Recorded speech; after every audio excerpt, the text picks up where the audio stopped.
আসসালামু আলাইকুম প্রিয় ইবিআইবাসী, আশা করছি তোমরা ভালো আছো এবং সুস্থ আছো। আসলে প্রিয় ইবিআইবাসী না, প্রিয় এইচএসসিবাসী বললে বেশি ভালো হবে। এইচএসসি 24, 25, 26 কিংবা পরবর্তী সময়ে যারা এইচএসসিতে উঠবে তাদের সবার জন্য আজকে একটা গুরুত্বপূর্ণ ভিডিও। এই ভিডিওটা আসলে মূলত সলভ ব্যাপারটা এরকম না। এই ভিডিওটা দেওয়ার উদ্দেশ্য হচ্ছে তোমাদেরকে একটু সাহস জোগানো যে প্রশ্ন বইয়ের থেকে আনা সম্ভব বা আসা সম্ভব, বইয়ের বাইরে থেকে আধ্যাত্মিক কোনো কোয়েশ্চেন আসা সম্ভব না।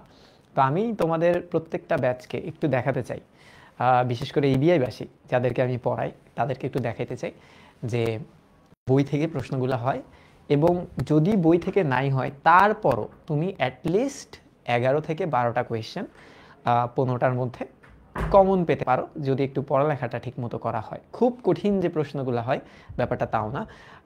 যদিও এই ভিডিওটা আমি আসলে সবার উদ্দেশ্যেই বানাইতেছি, ক্লাসটা নেওয়া হচ্ছে ইবিআইতে, কিন্তু ইবিআইতে ক্লাসটা নেওয়া হচ্ছে কারণ ইবিআইয়ের বাচ্চারা যদি কোনো প্রশ্ন করে আমি সাথে সাথে উত্তরগুলো দিয়ে দিতে পারবো। আর সবার উদ্দেশ্যে বানানোর লক্ষ্যটা এরকম যে সামনে হচ্ছে এই ইউনিটের পরীক্ষাটা বাকি আছে, সি ইউনিটের পরীক্ষাটা বাকি আছে। যদিও এই ইউনিটে বাংলাটা কম্পালসারি না, কিন্তু সি ইউনিটে তো বাংলা দাগাতেই হবে। তো আমরা এই যে এখানকার কোয়েশ্চেনগুলো সলভ করে একটু দেখব যে সামনে আসলে কিভাবে আরেকটু প্রস্তুতিটা শক্ত করা যায়। ঠিক আছে? তো আশা করি তোমরা সবাই যুক্ত হচ্ছ বা হবা। আমি একটু সবাইকে মেনশন দিই যাতে সবাই টাইমলি ক্লাসটাতে চলে আসতে পারে। এই তো আমি তোমাদের সবাইকে পাইছি।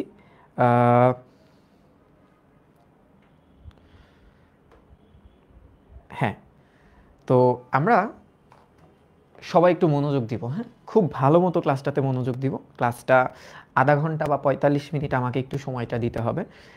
এই আধা ঘন্টা 45 মিনিট তোমরা শুধুমাত্রই ক্লাসটা দেখবা, কোনো লেখালেখিরও প্রয়োজন নাই। তোমরা একটু এক্সপিরিয়েন্স গ্যাদার করার চেষ্টা করবে এবং একটু সাহস নেওয়ার চেষ্টা করবা যে না, তোমরা পারবা, খুব ভালো মতো পারবা। কোয়েশ্চেন যতই কঠিন হোক না কেন, সেটা রিটেন হোক, এমসিকিউ হোক, যেটাই হোক না কেন।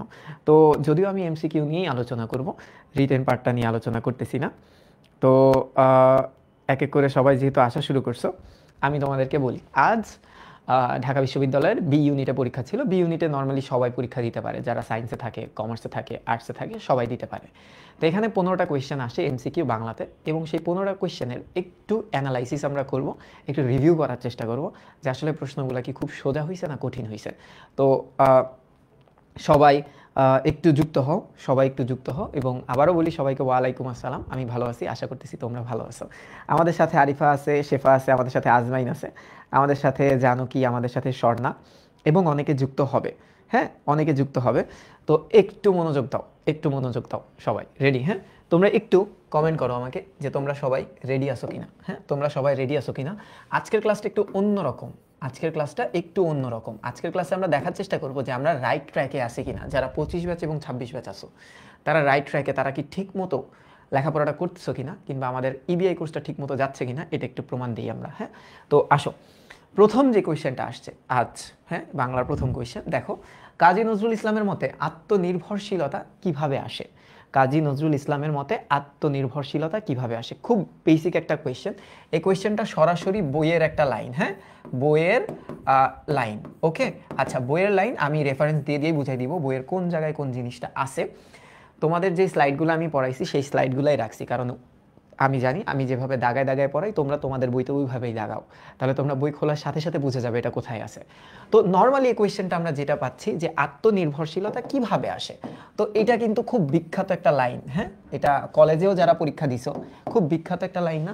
দেখো আমি তোমাদেরকে একটু বলি 1 নাম্বার কোয়েশ্চেনটা। হ্যাঁ, এই যে 1 নাম্বার কোয়েশ্চেনটা পুরাতন বই, অর্থাৎ 24-25 ব্যাচ যে বইটা পাইছো সেটা 77 নাম্বার পেজে যদি একটু যাও, ওখানে দেখবা স্পষ্টভাবে বলা ছিল, এবং আমি তোমাদেরকে দাগায় দিছিলাম, তোমরা ড্রাইভে খুললেই পাবা এগুলা, যে আত্মাকে চিনলে আত্মনির্ভরশীলতা আসে। তার মানে এই কোয়েশ্চেনটা কোনো আধ্যাত্মিক কোয়েশ্চেন না, এই কোয়েশ্চেনটা কিন্তু বইয়েরই একটা কোয়েশ্চেন। হ্যাঁ, এই কোয়েশ্চেনটা বইয়েরই একটা কোয়েশ্চেন। যেহেতু এ আর সি এর পরীক্ষা হয় নাই, তোমরা এটাও একটু পড়ে নিও যে ভুল স্বীকার করার মাধ্যমে আসলে কি হয়। এ দেখো আরেকটা লাইন কি আছে, ভুল স্বীকার করার মাধ্যমে কি হয়? ভুল স্বীকার করার মাধ্যমে, ভুলের মধ্যে দিয়ে গিয়েই তবে সত্যকে পাওয়া যায়।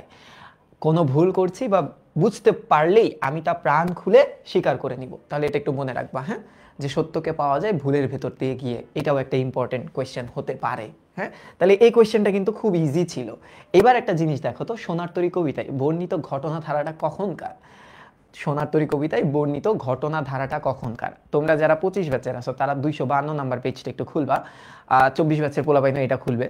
আর যারা 26-এর আছো তোমাদের নতুন বইতে যতদূর সম্ভব এটা 246 নাম্বার পেজে আছে। তোমরা এমন একটা লাইন পাইছিলা না বলো তো, যে পরপারে দেখি একা তরু ছায়া মশি মাখা গ্রামখানি মেঘে ঢাকা প্রভাত বেলা। প্রভাত বেলা ছিল না? তো এইটা কিন্তু তোমাদেরকেই আমি পড়াইছি। কোথায় পড়াইছি? তোমরা যদি তোমাদের বইতে তো এইভাবেই দাগাদাগি করা আছে, তাই না? তো তোমরা একটু দেখো, এই যে দেখো গ্রামখানি মেঘে ঢাকা কখন? প্রভাত বেলা। প্রভাত বেলা মানে কি বলো তো? সকালবেলা। তাহলে এখন আমরা এই প্রশ্নটাও কিন্তু আধ্যাত্মিক কোনো প্রশ্ন না।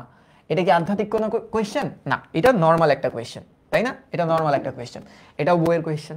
এবার একটু দেখো, পরবর্তী কোয়েশ্চেন, বাংলাদেশের সঙ্গে সম্পৃক্ত রবীন্দ্র রচনা কোনটা? এটা টাফ, এটা আমি মানি, এটা টাফ। হ্যাঁ, এটা কিন্তু অ্যাকচুয়ালি টাফ। হ্যাঁ, টাফ কেমনে টাফ হয়েছে আমি তোমাদেরকে বলি। প্রথম কথা, বলাকা। বলাকা।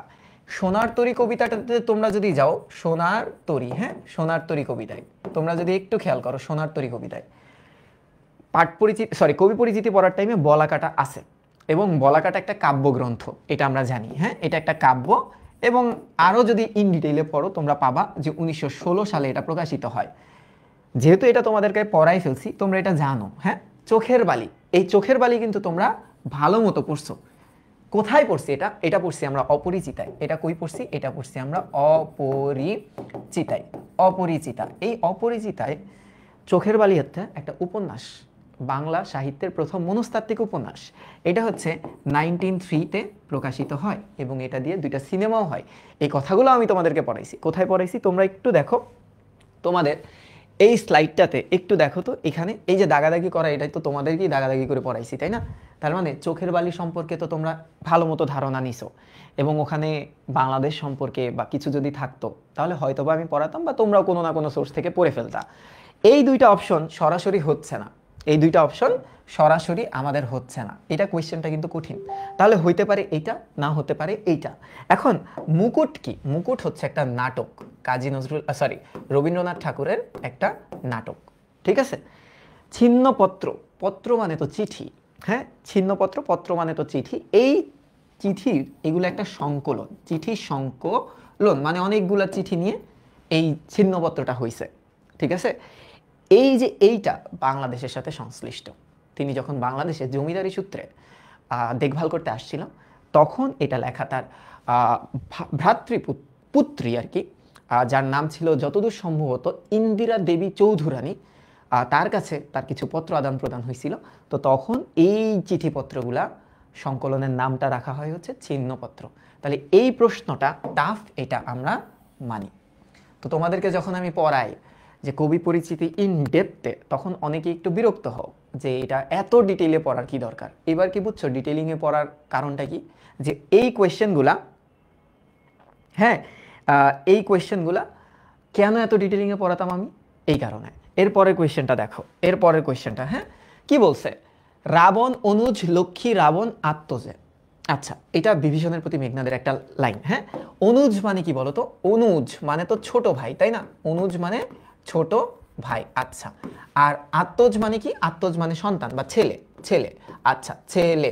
এইবার একটা জিনিস, তোমরা একটা জিনিস দেখো, ভালো মতো একটু দেখো। রাবণের ছোট ভাই কে ছিল? আমরা জানি রাবণের ছোট ভাই ছিল হচ্ছে বিভীষণ। হ্যাঁ, বিভীষণ। আর বিভীষণ কার সাথে কথোপকথন করে এই কবিতাটায়? আমরা সবাই জানি যে মেঘনাদের সাথে করে। আচ্ছা, এখন তোমরা একটু খেয়াল করো, ভালো মতো একটু খেয়াল করো।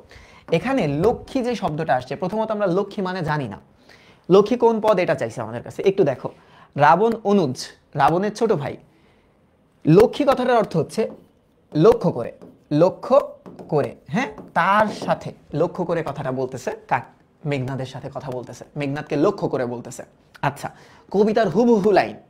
এখন লক্ষ্মী মানে লক্ষ্য করে, তাই না? আচ্ছা, তাহলে আমরা জানি হওয়া, আমরা জানি কি হওয়া কিংবা করা, হ্যাঁ, করা আর ঘটা, এই ধরনের শব্দকে আমরা বলি হচ্ছে ক্রিয়াপদ, ক্রিয়াপদ। তাহলে এইবার একটু চিন্তা করো, লক্ষ্য করে তার মানে কি? এটা তার মানে তো এটা ক্রিয়া, এটা ক্রিয়া না? এটা কি তোমরা পড়ছো? তোমরা পড়ছো, তোমাদেরকে আর্কাইভ ক্লাস দেওয়া হয়েছিল। হ্যাঁ, তোমাদেরকে আর্কাইভ ক্লাস দেওয়া হয়েছিল। হয়েছিল কি হয়নি বলো তো? এই যে দেখো লাইনটা কোথায় আছে, রাবণ অনুজ লক্ষ্মী রাবণ আত্মজে, মানে কি রাবণের ব্রো ভাই, রাবণের সন্তানকে বা পুত্রকে লক্ষ্য করে বলতেছে, নহি দোষী আমি দোষ করিনি, বৎস ছেলে বৃথা ভর্ৎস মরে। ভর্ৎস মানে কি? অপমান করতেছো, বৃথা অপমান করতেছো আমাকে।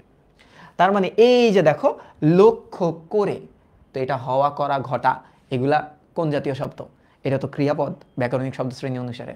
তাইলে এই প্রশ্নটাও কিন্তু এমন না তোমরা পারতা না, পারতা, তাই না? এরপরে কোয়েশ্চেন দেখো, বলতেছে বাদলাই বন্দুক বারুদ কি একটু ড্যাশ নেবে না। একদম বইয়ের লাইন, একেবারে বইয়ের লাইন। কোথায় আছে দেখো তোমরা একটু, এই যে হ্যাঁ রেইনকোট, রেইনকোটে দেখো এখানে খুব সুন্দরভাবে কি বলা বলো তো, সরি এটা না, এইটা, হ্যাঁ দেখো রেইনকোট বলতেছে দেখো বাদলাই বন্দুক বারুদ কি একটু জিরিয়ে নেবে না। তাহলে এখানে কি জিরিয়ে মানে কি? জিরিয়ে মানে রেস্ট নেওয়া, তাই না? একটু বিশ্রাম নেওয়া। তাহলে এখন আমরা কি পাইছি? এই যে দেখো একদম বইয়ের লাইন, হুবহু বইয়ের লাইন তুলে দিছে। আমি কিন্তু বলতেছি না আমি পড়াইছি বিধায় আসছি, এটা আমার দায়িত্ব পড়ানো, এখানে আমার কোনো ক্রেডিট নেই। এখানে তোমাদের ক্রেডিট, তোমরা বই পড়ছো, তোমরা পরীক্ষায় ভালো করবা। আমি কিন্তু মোটেও বলতেছি না যে আমি পড়াইছি দেখে আসছি। আমি শিক্ষক, আমি পড়াবই, আমার কাজই পড়ানো, আমার কাজ কমন আনাই দেওয়া। তাই বলে এই পুরো ক্রেডিট আমার নেওয়া ব্যাপারটা এরকম না, ঠিক আছে? এবার একটু দেখো, তার মানে 5টা কোয়েশ্চেনই কিন্তু আমাদের খুবই ইজি ছিল। এবার দেখো, মানুষের মধ্যে যা অন্তরতম এবং অনির্বচনীয়, লেখকের মতে কণ্ঠস্বর যেন তারই ড্যাশ। প্রথমত এটা অপরিচিতার একটা লাইন, হ্যাঁ অপরিচিতার একটা লাইন, মনে আছে? জায়গা আছে এরকম একটা কথা ছিল, হ্যাঁ অপরিচিতাতে 4 নাম্বার অংশে। একটু খেয়াল করো, এটা হচ্ছে 6 নাম্বার, তাই না? আসো, এই যে অপরিচিতায় যদি একটু যাও তোমরা, একটু দেখো এখানে একটা লাইন দেওয়া আছে, এবং এই লাইনটা আমি দাগায় তোমাকে বলছিলাম ক্ষয়ের জন্য পড়বা, এবং পরবর্তী 2টা লাইন হবে তোমার অ্যান্সারটা, ঠিক আছে? কি? চিরকাল গলার স্বর আমার কাছে বড় সত্য, এটা ক্ষয়ের জন্য তোমাদেরকে পড়তে বলা হয়েছিল। একটু খেয়াল করো, রূপ জিনিসটা বড় কম নয়, কিন্তু মানুষের মধ্যে যা অন্তরতম এবং অনির্বচনীয়, আমার মনে হয় কণ্ঠস্বর যেন তাহারই কি, এই যে চেহারা, তাহারই চেহারা। তার মানে অ্যান্সারটা কি? অ্যান্সারটা হচ্ছে চেহারা। তো এটা কি আধ্যাত্মিক কোনো কোয়েশ্চেন ছিল? হ্যাঁ, এটা কি আধ্যাত্মিক কোয়েশ্চেন? এটা তো তোমরা জানো বইয়ের লাইন, আধ্যাত্মিকতার কিচ্ছু নাই এই জায়গায়। এরপরের কোয়েশ্চেনটা একটু দেখি আমরা। হ্যাঁ, এবার কি বলতেছে দেখো, রোকেয়া সাখাওয়াত হোসেনের রচনা 9 কোনটা? তোমরা যারা 24 ব্যাচ আছো, বা তোমরা যারা আমার ভিডিওটা দেখবা পরে, 24 ব্যাচের জন্য বেগম রোকেয়া সাখাওয়াত হোসেনের যে রচনাটা থাকার কথা ছিল সেটা হচ্ছে গৃহ, বাট তোমরা শর্ট সিলেবাসে 25-এরও গৃহ ছিল, বাট ওটাও শর্ট সিলেবাসের বাইরে। আবার একটু দেখো, যারা 26, তোমাদের অর্ধাঙ্গী যখন আমি তোমাদেরকে পড়াচ্ছিলাম, হ্যাঁ, তো ওখানকার কবি পরিচিতিতে 4টা গ্রন্থের নাম উল্লেখ করা ছিল, 4টা কিংবা 5টা। একটু খেয়াল করো, একটু নামগুলো দেখো, মতিচুর, পদ্মগোখ্র, অবরোধবাসিনী, সুলতানা স্বপ্ন, ঠিক আছে? এই নামগুলো একটু দেখো। কত নাম্বার কোয়েশ্চেন? 7। এই যে তোমাদের এই শীটটা এক্সটেন্ডেড ভার্সনের একটা শীট দেওয়া হয়েছিল তোমাদের, তোমরা একটু খেয়াল করো। পদ্মরাগ, হ্যাঁ পদ্মরাগ, বাট আমাদের কোয়েশ্চেনে কি আসছে? পদ্ম গোখরা। প্রথমত এইটা তো তার না, প্রায় কাছাকাছি। এখন তোমরা বলতে পারো না ভাই আরেকটু দেখি, দেখো একটু খেয়াল করো, পদ্মরাগ, তারপর কি? এটা তার উপন্যাস, একমাত্র উপন্যাস। সুলতানার স্বপ্ন, এটা কি? এটা একটা গল্প। ওকে, ভালো কথা। তারপরে কি বলতো? তারপরে অবরোধবাসিনী, পদ্মরাগ, সুলতানার স্বপ্ন, অবরোধবাসিনী এবং মতিচুর। মতিচুর, তার মানে এর বাইরে যেগুলা ওটা হবে না। একটু দেখো তোমার পরিচিত কিনা। মতিচুর, এই যে এটা তো আমি দেখলাম তার, হ্যাঁ আচ্ছা। অবরোধবাসিনী, এটা তো দেখলাম তার। সুলতানার স্বপ্ন, এটাও তার। তার মানে অ্যান্সার হবে না তো এটা। যদি পদ্ম রাগ হতো, তাহলে এটা হতো তার। এটা তো পদ্ম গোখরা, এটা কার? এটা কাজী নজরুল ইসলামের, কাজী নজরুল ইসলামের, ঠিক আছে? আচ্ছা আমি লিখে দিলাম, এই যে কাজী সাহেবের, কাজী নজরুল ইসলামের, ওকে ইসলাম। তাহলে দেখো এটাও তো আধ্যাত্মিক কিছু না। কেন ইন ডিটেলে পড়াই? এই কারণে ইন ডিটেলে পড়াই, বুঝা গেছে? ওকে, এর পরের কোয়েশ্চেনটার দিকে একটু খেয়াল করো।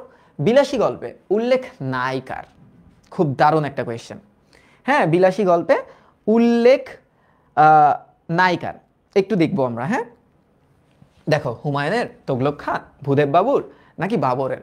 আচ্ছা, প্রথম কথা টিচাররা যখন বাচ্চারা যখন স্কুলে যেত তাদের কাছে ইম্পর্টেন্ট ছিল স্কুলে যাওয়ার পথ, কার বাসায় কোন ফল ফুল হইছে, কার বাসায় কি হইছে না হইছে, কোন ঝোপঝাড়ে কি হইতেছে, এটা তারা মুখ্য বিষয় হিসেবে দেখতো। কিন্তু পরীক্ষায় যদি আসতো যে কি আসতো বলতো, যে হুমায়ুনের বাবার নাম কি, তখন ওরা লিখে দিত তোগলক খা। তার মানে হুমায়ুন এবং তোগলক খার রেফারেন্স তো আমরা পেয়ে গেলাম। এটা বিলাসী গল্পের 2য় পেজের একেবারে উপরে লেখা আছে দেখবা। আচ্ছা, ভূদেব বাবু, ওই যে একটা লাইন আছে না, আমি ভূদেব বাবুর পারিবারিক প্রবন্ধের দোষ দেব না, এরকম একটা লাইন আছে। তার মানে দেখো 1 2 3 এই 3টা নাম তো মিলে গেল। তাহলে অপশনটা আর একটা হবে, কোনটা হবে? বাবরের নাম, বাবর হবে অ্যান্সার। তার মানে অ্যান্সার হচ্ছে বাবর। এইটা কি, এটা কি? আচ্ছা দেখো, তারপরও দেখো, তোমরা এটা পড়ছো, আমি রেফারেন্সগুলো মানে আমার স্লাইড দেখাচ্ছি কেন জানো? তোমরা বলতে পারবা না যে ভাই এটা তো পড়ি নাই আমরা। আরে বেটা আমি পড়াইছি তোদের, তোরা তো পড়ছিস, লাইভেই তো ক্লাস করছিস। এই দেখ, এই দেখ, হ্যাঁ 8 নাম্বারটা দেখ, এই যে দেখ, এই যে 8 নাম্বার, হ্যাঁ একটু খেয়াল করো। নবজাগরণ ব্যক্তিত্বের মধ্যে ছিল ভূদেব বাবু, হ্যাঁ, যিনি মাইকেল মধুসূদন দত্তের ক্লাসমেট ছিল। সো ভূদেব বাবু এটাকে আমরা চিনি, এই গল্পে ছিল দেখেই তো এই স্লাইডে জায়গা পাইছে। আচ্ছা, এবার একটু দেখো, আমি তোমাদেরকে পড়াইছিলাম ঐতিহাসিক চরিত্রের ভিতরে ছিল হুমায়ুন এবং তোগলক খা, ছিল না? তাহলে এই 3টা তো কমন পড়ে গেল আমাদের। তাহলে অ্যান্সার কোনটা হলো? অ্যান্সার হচ্ছে বাবর। বাবর নামটা নাই। এর পরবর্তী প্রশ্নের দিকে আমরা যাই। হ্যাঁ, এর পরবর্তী, লিটারেল শব্দটার বাংলা পরিভাষাটা কি? পারিভাষিক শব্দ থেকে আসে, প্রতি বছর আসে। এই টপিকটা খুব গুরুত্বপূর্ণ। এই টপিকটা আবার টেকনিক দিয়ে তো বোঝাতে পারবো না আমি, এটা তো তোমাদের মুখস্থ রাখতে হবে। তো এখন একটু দেখো, হ্যাঁ একটু দেখো কি বলতেছে, লিটারেল শব্দের বাংলা পরিভাষাটা কি? আচ্ছা, যেহেতু মুখস্থই এটা, বা আমি বলবো এটার অ্যান্সার হচ্ছে আক্ষরিক। বৈধ, বৈধ। যদি বৈধ আসতো তাহলে কি হতো? আমরা যখন পড়বো আমরা দিব লেজিটিমেট, হ্যাঁ লেজিটিমেট, অথবা হতে পারে কি ভ্যালিড, অথবা ভ্যালিড হতে পারে, হ্যাঁ, অথবা হতে পারে কি হতে পারে বলো তো, লফুল হতে পারে, হ্যাঁ লফুল হতে পারে, অথবা লিগাল হতে পারে, হ্যাঁ। সাহিত্যিক, সাহিত্যিক কি? লিটারেলি, লি টা রে রি, হ্যাঁ। যৌক্তিকটা কি বলতো? যৌক্তিক, এটা তোমরা বলো তো যৌক্তিকটা কি হবে? আমাদের সাথে সাদিক আছে, আমাদের সাথে শাহনাজ আছে, হ্যাঁ আচ্ছা, ও মানে লাবিবা, আমাদের সাথে মহুয়া আছে, হ্যাঁ মহুয়া আছে। আচ্ছা, যৌক্তিকটা কি? লজিক্যাল, হ্যাঁ লজিক্যাল। আচ্ছা, এগুলা নাও হতে পারে, কারণ এখানে প্রতি শব্দ, এগুলা ইংরেজি শব্দের সিনোনিমস থাকতে পারে, তো এক একজন এক একভাবে পড়বে, এটা স্বাভাবিক। তো এই যে দেখো, এই প্রশ্নটা আধ্যাত্মিক না, এই প্রশ্নটা যত পড়বা তত তোমার কাছে কমন আসার সম্ভাবনা বেড়ে যাবে। এবার একটু দেখো, আবিধানিক ক্রমে সাজানো শব্দগুলা কি? এইটা টাফ, কিন্তু এটা যদি বুঝে যাও, এটার উপরে প্র্যাকটিস বেশি করা লাগে না। আবিধানিক মানে কি? ডিকশনারিতে একটা শব্দ, অনেক শব্দ থাকে না, বাট আমরা কিন্তু ডিকশনারিতে খুব সহজে শব্দ খুঁজে পাই, যে প্রথমে থাকে এ, তারপরে বি, বা এ এ, তারপর এ এ বি, এরকমভাবে সাজানো থাকে না? তো বাংলায়ও তো একটা অভিধান আছে, সেই অভিধানে শব্দগুলো কীরকমভাবে সাজানো থাকে। তো এইটা তোমরা আগে কখনো পড়ো নাই, কিন্তু পরীক্ষার হলে এখান থেকে একটা কোয়েশ্চেন হয়, যে কোনো ইউনিটে বাংলা থাকলেই হয়। তো এইটা আমরা কিভাবে পড়বো? এটা পড়ার একটা সিস্টেম আছে। এই যে বর্ণক্রম আছে না, বিভিন্ন বই আছে, ব্যাকরণের বিভিন্ন বই আছে, সেই বিভিন্ন বইতে এই জিনিসগুলো থাকে, যে সাধারণভাবে বর্ণক্রম কিভাবে হয়। দেখো, প্রথমে স্বরে অ, আ, ই, দীর্ঘই, এই জাতীয় শব্দ, হ্যাঁ। তারপর একটা জিনিস তোমার খেয়াল রাখতে হবে, যে দেখো নর্মালি এটা তো সাধারণ, আমরা তো এভাবে সাজাই, যে প্রথমে দেখো এই জায়গায় এই পর্যন্ত দেখো স্বরবর্ণ, হ্যাঁ এই পর্যন্ত স্বরবর্ণ, তারপর আমরা ব্যঞ্জন বর্ণ করি। কিন্তু আবিধানে, ডিকশনারিতে, হ্যাঁ এভাবে কি থাকে? সরি, অভিধানে বা ডিকশনারিতে কি এভাবে থাকে না? ডিকশনারিতে শব্দগুলো সাজানো থাকে কিভাবে জানো? তোমাদের জন্য এটা একটু বড় করি আমি, হ্যাঁ এটা একটু বড় করি। দেখো, এই যে ওরা একটা কথা বলছে, ডিকশনারিতে ব্যবহৃত বর্ণক্রম কেমন? প্রথমে দেখো, এই দেখো, এই যে এগুলো তো চেনো তোমরা, স্বরবর্ণ, তাই না? স্বরবর্ণের পরে কিন্তু এই যে দেখো অনুস্বার, বিসর্গ, চন্দ্রবিন্দু, এই যে এই 3টা স্বরবর্ণের পরে এবং ব্যঞ্জন বর্ণের আগে অবস্থান পায়। এই এই 3টা দিয়ে শব্দ একটু খেয়াল করো। যুক্তবর্ণ অনুসারে যদি তুমি ক্রম খুঁজতে যাও, তাহলে আগে ক্রম আসে কয় ক, তারপর কয় ট, তারপর কয় ত, হ্যাঁ এভাবে আসে, এভাবে আসে। তাহলে আরেকটু বুঝি, আরেকটু বুঝি, যদি আকার একার থাকে তাহলে কিরকম হয়? আগে আকার হয়, তারপর দীর্ঘই, রস্বই দীর্ঘই, রস্যু দীর্ঘ, এই সিরিয়ালে যায়। আচ্ছা, ফলার অনুসারে এই সিরিয়ালে যায়। এবার একটা জিনিস খেয়াল করো, হ্যাঁ, স্বরবর্ণ, কারবর্ণ, অনুস্বার, বিসর্গ, চন্দ্রবিন্দু বিন্যাসের নমুনা। কিভাবে বিন্যাস হয়?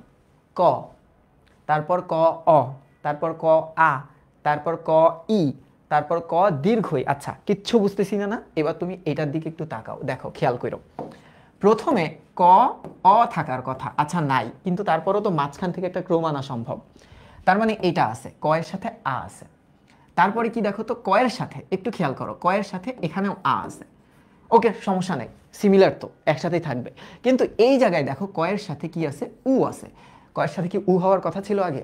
একটু খেয়াল করো তো, ক আ আ, এই যে দেখো, এই দুইটা থাকার কথা ক্রম অনুসারে, কিন্তু লাভ দিয়ে হয়ে গেছে এই জায়গায় চলে গেছে। তাহলে এটা তো হবে না। তাহলে ব্যাপারটা তো বুঝতে পারছো, কিন্তু একটু খেয়াল করো, একটু ছোট করে দেই টাইমটা। এই দেখো, অংশ অ, হ্যাঁ, অকাল অ, অঙ্ক অ, দেখো ক্রম। বুঝা গেছে? এগুলো একটু ঠিক করে দেখো তো, এই যে আগে রিকার, তারপর ওকার, তারপর অ, মিললো না তো? এই দেখো দীর্ঘই, তারপর এ, তারপর রি, তাও তো মিললো না। তাহলে ক্রমানুসারে কি মিললো? মিললো না তো। ক্রমানুসারে তো মিললো না, তাহলে মিললো কোটা? এটা দেখছো? না, মেডিতে বাংলা লাগে না, মেডিকেলে বাংলা লাগে না। আচ্ছা,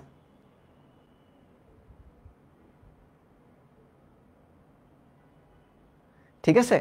আর আরেকটা কথা বলি, আমার ক্লাস করলেই যে 15তে 15 পাইতো, ব্যাপারটা এরকম না। আমি টিচার ভাই, আমার কাজ পড়ানো। তোমরা প্রতিবার ভুল মানুষকে ক্রেডিট দাও, ক্রেডিট তোমরা রাখো। তুমি খালি, আমার রিকোয়েস্ট তোমাদের কাছে হাত জোর করে রিকোয়েস্ট করি, তোমরা খালি আমার ক্লাসগুলো একটু মনোযোগ দিয়ে করবা। আর ক্লাসে কখনো এটা বলবা না, ভাই এগুলো তো লাগবে না। দেখো, তোমার যদি না লাগে তাহলে আমি কেন পড়াবো? আমারও তো সময়ের মূল্য আছে। তোমরা কিন্তু আগেই কথাগুলো বলতা, এগুলো লাগবে না, কবি পরিচিতি এত বড় করে পড়ার কি দরকার? প্রমাণ তোমাদের হাতে, বুঝতে পারছো? আর তোমরা কেউ এটাও মনে করো না যে আমি স্লাইড বারবার বের করে দেখাইতেছি মানে ক্রেডিট নেওয়ার চেষ্টা করতেছি, এগুলো তো আমি পড়াইছি না। আরে আমি দেখাইতেছি কারণ তোমাদের বইতে এইভাবেই দেখো দাগানো আছে। সো তোমাদের কাছে সবগুলো যাতে ফ্যামিলিয়ার লাগে। এর পরের প্রশ্নটা দেখো, তার মানে 10টা ইজি, হ্যাঁ। ক্রমাগত ভুল করো না।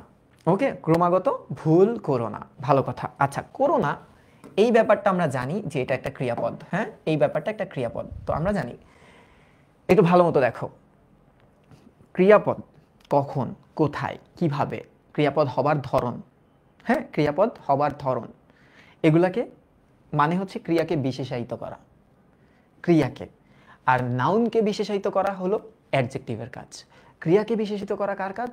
অ্যাডভার্বের কাজ, মানে সরি, ক্রিয়া বিশেষণের কাজ, তাই না? কেমন করো না, ক্রমাগত। ভুল করার ধরনটা কেমন? ক্রমাগত ভুল। তাহলে তো বোঝাই গেছে, বোঝা গেছে না? ক্রমাগত ভুল, ক্রমাগত ভুল, তার মানে এইটা একটা ক্রিয়া বিশেষণ, এটা একটা ক্রিয়া বিশেষণ। ক্রিয়া কোথায়, কিভাবে, কখন, কোন ধরনে ক্রিয়াটা সম্পাদিত হয়, সেটাই তো ক্রিয়া বিশেষণ। তাহলে এটা তো খুব ইজি, এটা তোমরা একটু মাথা চালাইলেই পারতা, হ্যাঁ। আচ্ছা, হয়তো বা অনেকে পারছো। অধ্বনির বিবৃত উচ্চারণের উদাহরণ কোনটা? এই প্রশ্নটা আমি রাইট অ্যান্সার দিতে পারবো না, আমার জ্ঞানের হয়তো বা সীমাবদ্ধতা আছে। কেন, আমি তোমাকে একটু বলি। অধ্বনির দুইটা উচ্চারণ আছে, একটা হচ্ছে বিবৃত, একটা বিবৃত, আরেকটা কি? সংবৃত। আচ্ছা, যারা সংবৃত বিবৃত বোঝো না, সমস্যা নেই, বোঝা লাগবে না, আমি তোমাকে বলি। বিবৃত মানে কি জানো? বিবৃত মানে হচ্ছে খোলা। অ অ অ এর উচ্চারণ যখন অ, মুখটা খোলা না, মানে বিবৃত উচ্চারণ, স্বাভাবিক উচ্চারণ। অ এর উচ্চারণ যখন মুখটা একটু বন্ধ হয়ে আসে, সংবৃত মানে ঢাকা। ও ও, দেখো মুখটা একদম বন্ধ হয়ে আসছে। ও, 9, 10-এ কিন্তু এই পার্টটা ছিল, ইন্টারেও আছে। একটু খেয়াল করো এখানে, হ্যাঁ, সবগুলা আগে উচ্চারণ করব আমরা, সবগুলা সবগুলা। তো সবগুলো উচ্চারণের টাইমে আমরা সবসময় এটা আমরা জানি যে এটার উচ্চারণটা অনেক, অনেক, এটার উচ্চারণটা আমরা জানি, অনেক উচ্চারণ করি। ব্যাকরণের নিয়ম বাদে আমি তোমাদেরকে বুঝাইতেছি, ঠিক আছে? ব্যাকরণের নিয়ম বাদে আমি তোমাদেরকে বুঝাইতেছি। তাহলে একটু খেয়াল করো, অতুল না অতুল, এটাতে একটু কনফিউশন থাকে, আচ্ছা থাকুক। অধীর না অধীর, এটাতেও কনফিউশন থাকে, আচ্ছা থাকুক। কিন্তু করুণ, করুণাময়, এটা তো আমরা এইভাবে উচ্চারণ করি না, বলো? কো রুন, হ্যাঁ, আমরা এইভাবে উচ্চারণ করি না। তার মানে এই দুইটাতে আমার কোনো কনফিউশন নাই। এখন তোমরা বলতে পারো, ভাই অধ্বনির বিবৃত বা স্বাভাবিক উচ্চারণ মানে তো এটা, হ্যাঁ, এটা হওয়ার কথা, কিন্তু এই দুইটা কি তুমি করছো? করো নাই। আমি তোমাকে বলি, আমরা জানি যে অধ্বনির পরে, অধ্বনি এর পরে যদি একটা রস্যই, একটা দীর্ঘই, রস্যু, দীর্ঘ রস্যু এগুলা যদি থাকে, তখন অ এর উচ্চারণটা হয়ে যায় ও এর মতো বা সংবৃত উচ্চারণ হয়। তো সেক্ষেত্রে অ এর এই যে দেখো রস্যুকার আছে, এ দেখো দীর্ঘইকার আছে, তার মানে এগুলার উচ্চারণ হওয়ার কথা ও এর মতো। অ্যাকচুয়ালি কি হবে, কিন্তু আমাদের ব্যতিক্রম একটা নিয়ম ছিল। প্রথম নিয়মের ব্যতিক্রম, রেফারেন্স দিচ্ছি হচ্ছে অক্ষরপত্র বইটা, আমার সামনে নাই, কিন্তু তোমরা যদি আমার ক্লাসের স্লাইডটা বের করো ওখানে পাবা। অক্ষরপত্র বইয়ের প্রথম নিয়মের ব্যতিক্রম অনুসারে যেটা বলা ছিল যে না বোধক উপসর্গ যদি আগে বসে, না বোধক উপসর্গ, একটু খেয়াল করো, উপসর্গ রিটেন প্রশ্ন কি আসছে জানো, উপসর্গের অর্থ বাচকতা নেই, অর্থ দ্যোতকতা আছে। এই ঢাকা বিশ্ববিদ্যালয়ের জন্য এটা তোমরা কি পারতা না এই কোয়েশ্চেনের অ্যান্সার দেওয়া? এটা কি আমি উপসর্গ পড়ানোর টাইমে পড়াই নাই? 3টা ক্লাস নিছি, আমি কি পড়াই নাই? পড়াইছি কিন্তু। একটু দেখো, না বোধক উপসর্গ যদি হয়, হ্যাঁ, না বোধক মানে কি দেখো, অনেক, অনেক, এটা এই নয় এক, নয় এক, না বোধক, তাই না? না বোধক, ওকে, এটা তো নর্মালি অনেক এটা হয়। অতুল, তুল মানে কি, তুল্য বলি না, তুলনীয়, হ্যাঁ, তুলনীয় কথাটা আমরা বলি না, দেখো তো, তুলো, তুলনীয় আমরা বলি না। আচ্ছা, যদি তুলনা করা না যায় তাহলে আমরা বলি অতুল, হ্যাঁ, অতুল।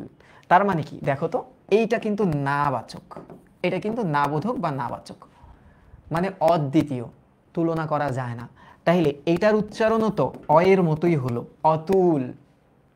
এবার একটু দেখো তো, ধীর, ধীর মানে কি, নর্মালি আমরা বুঝি ধীর মানে স্থির, চুপচাপ থাকে, যে অধীর মানে কি স্থির না এমন। তার মানে এটাও তো না বোধকই হলো। প্রশ্নটা কি হওয়া দরকার ছিল একটু খেয়াল করো, অধ্বনির বিবৃত উচ্চারণের উদাহরণ নয় কোনটি, তখন অ্যান্সার হইতো এটা। কিন্তু ওরা প্রশ্নটা করছে অধ্বনির বিবৃত উচ্চারণের উদাহরণ কোনটা। তাইলে এই যে তিনটাই তো বিবৃতর মধ্যেই চলে যায়।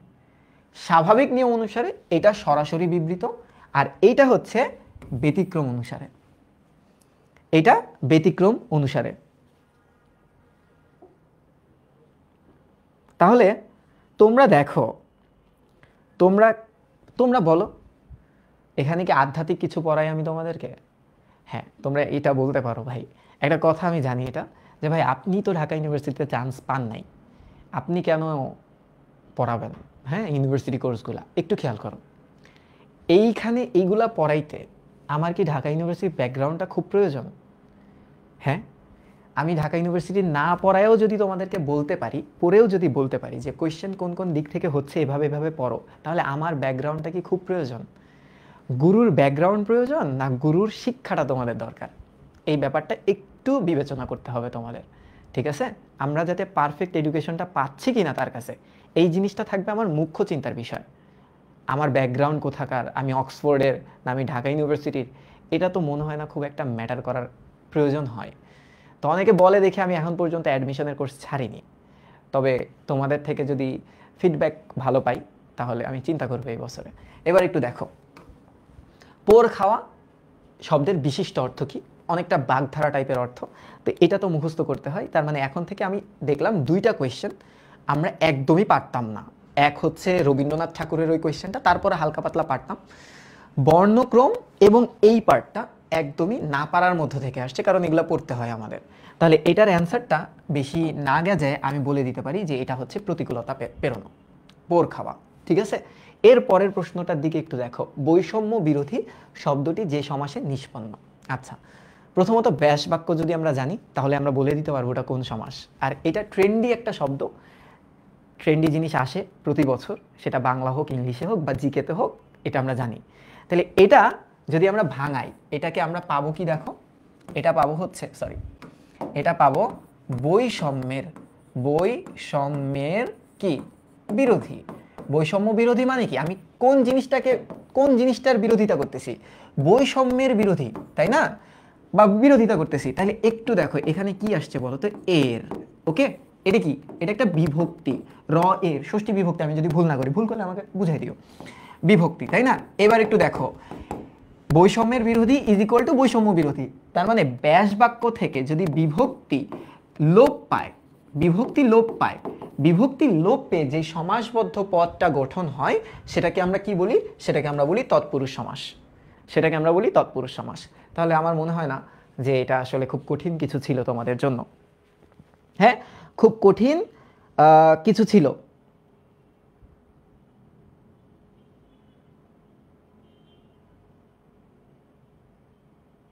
ওকে, এবার একটু দেখো তৎপুরুষ লাস্ট। হ্যাঁ, লাস্ট লাস্ট দুর্যোগে হাল ঠিক রাখা ভার।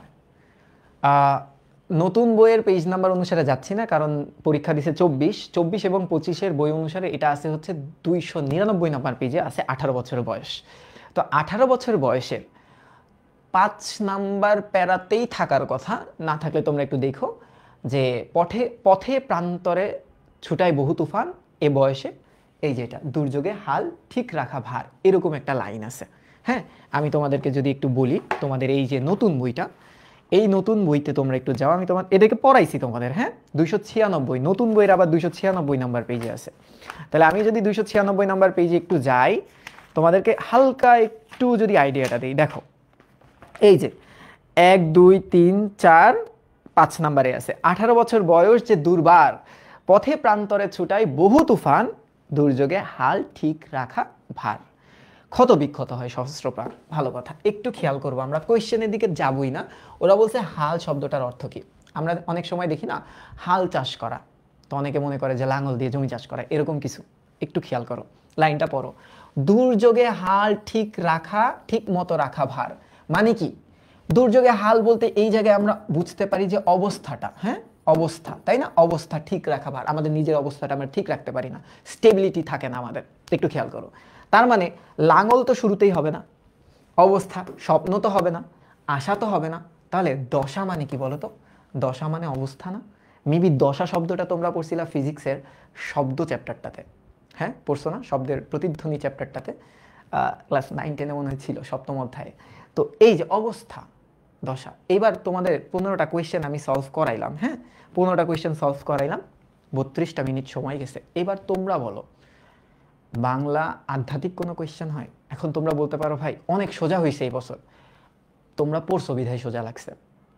হ্যাঁ, নর্মালি আমিও এবার এটা মানছি যে কোয়েশ্চেন সোজা হয়েছে। যেমন দেখা যায় যে আমি ধরো টিচার, হ্যাঁ পড়াই অনেক বছর ধরে, কিন্তু কোয়েশ্চেন যখন সলভ দিতে হয় তখন কিন্তু আমাদের একটু পড়তে হয়। সব যে আমরা পারবো ব্যাপারটা এরকম না, আর সবাই পারলেও আমি পারি না ভাই, স্বাভাবিক কথা। আমি একটা ছোট সাধারণ মানুষ, আমি একটু পইরা পড়াই। হ্যাঁ, তো এই জিনিসটা, এই 15টা কোয়েশ্চেন দেখার পর আমার মনে হয়েছে আমি এখনই সলভটা দিয়ে দিই তোমাদের জন্য, কিন্তু সময় পাচ্ছিলাম না। তো আমি এটা পাবলিক লাইভ করতে চাইছিলাম, কিন্তু আমার যেহেতু কনসার্নটা তোমাদের নিয়ে, EBI 2 25-26-কে নিয়ে, তোমাদের সাথে আমি কথা বলতে চাইছি দেখে ক্লাসটা তোমাদের গ্রুপে নিয়ে পাবলিক করব।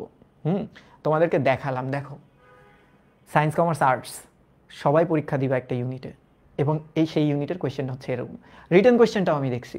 হ্যাঁ, এটাও তো খুব ইজি ছিল, খুব কঠিন কিছু ছিল না।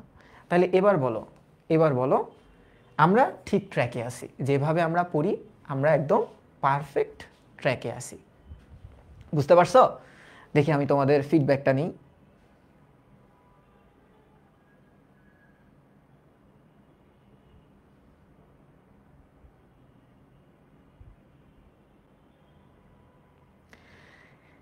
এবার এই ইউনিট আসলেও আমি তোমাদের সলভ দিয়ে দিব, আবার সি ইউনিট আসলেও তোমাদেরকে সলভ দিয়ে দিব। এখন ঘটনাটা হচ্ছে, আমি আবারও বলতেছি, লাস্ট বলে শেষ করি, ক্লাসটা এতটুকুই নিব, কারণ আজকের ক্লাসটা ডেডিকেটেড টু বি ইউনিট। বলতে চাই যে আমি পড়াইছি দেখে আসেনি, যেই টিচারই পড়াইছে তার পড়া থেকে এইগুলো আসছে।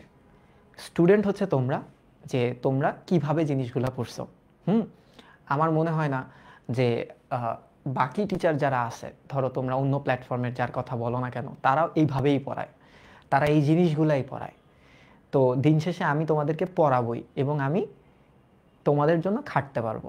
তো একটা অ্যানাউন্সমেন্ট দিয়ে যাই যে আমি এই বছর বি ইউনিটের কোর্স নামাচ্ছি না সম্পূর্ণ, একটা এক্সাম ব্যাচ নামাচ্ছি, যেখানে এই ধরনের কোয়েশ্চেনই থাকবে এবং প্রচুর পরিমাণে সলভ হবে, পরীক্ষা হবে, প্রায় 150 সেট পরীক্ষা নিব আমি, যেটা আমাদের ওয়েবসাইটে হবে, এবং তোমাদের জন্য সুলভ মূল্যে, যত কমে পারা যায় তত কমে বাংলা ইংলিশ সাধারণ জ্ঞান যত ডিপার্টমেন্ট আছে, যত ইউনিভার্সিটির, তাদের এক্সাম ব্যাচ, যেখানে সর্বোচ্চ 20টা থাকবে ক্লাস বাংলা ইংলিশ জিকে মিলে, এবং সেটা তোমাদের এইচএসসির শেষ মুহূর্তে, মানে যখন তোমরা পরীক্ষা আসবে এমন একটা সিচুয়েশন, তখনই আমি ছেড়ে রাখবো।